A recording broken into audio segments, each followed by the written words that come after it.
Though Sue Regis' glass creations are as remarkable as she is as an artist, her story is very common in the art world. Sue was open enough to share her passion for glasswork and the trials of operating a business. Right out of high school in 1996, I took a jewelry and metalsmithing class.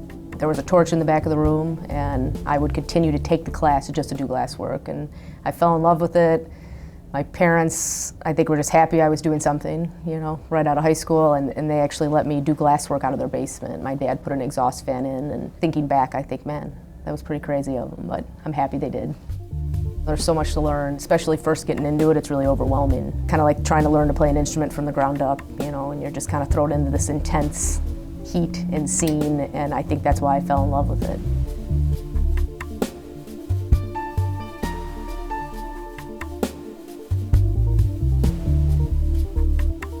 I do everything on the actual torch, so I'm using industrial strength oxygen and just regular propane, and I'm melting either glass rods or tubing, and I can work by myself, which I do like that aspect of it.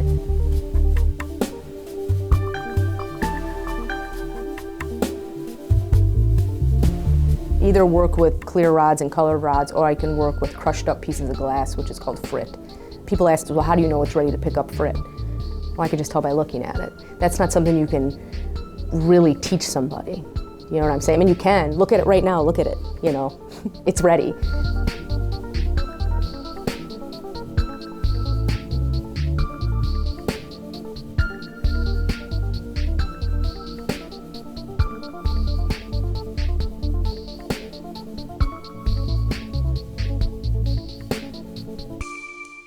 Glass is crazy like that. You will pick up so many reflections, or somebody will buy a piece here and go outside and see it in the sunlight, and it's like, oh my God, look at all the sparkles in it. It's amazing. I'm fascinated by it every day.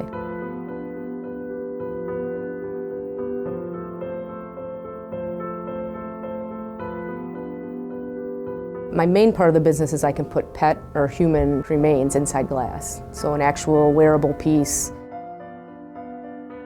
I was certified to handle cremains, and there's a fulfillment there as an artist that I can't explain unless you're in it, because people leave here hugging me, thanking me over what I can help them in the grieving process. And that means the world to me. I'm meant to be doing what I'm doing with glass. I also teach a lot, and people can come to me and do like make your own pendants, make your own ornaments, make your own wine stoppers. So I'm definitely open to the public, groups of friends, whatever. They would come in and I would work with people individually on the torch. They get to pick out the colors they want to work with. It's a blast, people love it. I get great feedback. Sometimes in groups, especially if it's like ornaments or wine stoppers, and I'll do a quick demo for the group. And they're looking at me like, how am I gonna do that? And I'm like, no, I promise. Once I get you on the torch and I help you with it, it's not gonna be that big a deal. But I do see the fear in people's eyes, like, how am I gonna do that? There's no way I can do that. But then I help them. I'm always telling people, everything's fixable, we can figure it out. It'll be fine.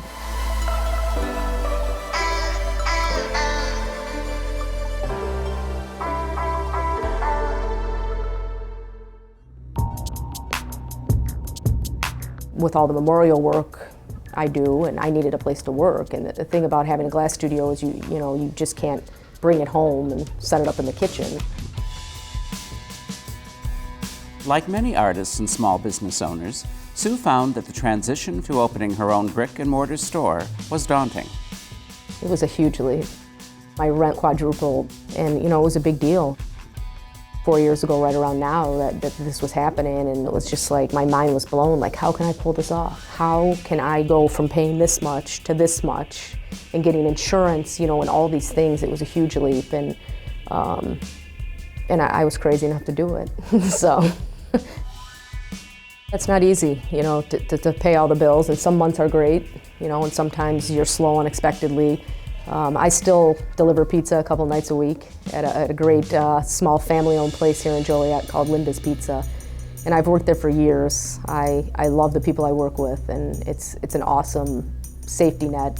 And they've actually kind of taught me a lot too about running a business. So it kind of works out because I'm a small business owner and they're small business owners. So I learn from them, and I like that. So there's no taking time off It just happens. You go to work sick, you suck it up and you deal with it. You find a way to make it work. Yeah, I don't know, it's crazy. I don't know where the time is gone.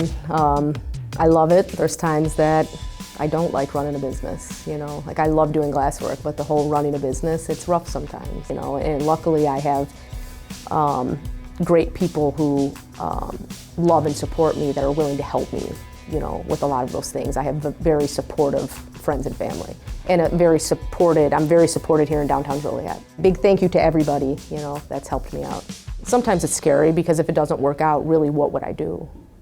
This is all I know how to do in my mind, and this is all I want to do, so I try not to focus too much on that. I feel like I wouldn't even be letting myself down. I would be letting other people down in a way too, you know, because it's, you know, what I do is people love it, and I love it, and they can tell by talking to me how much I love it.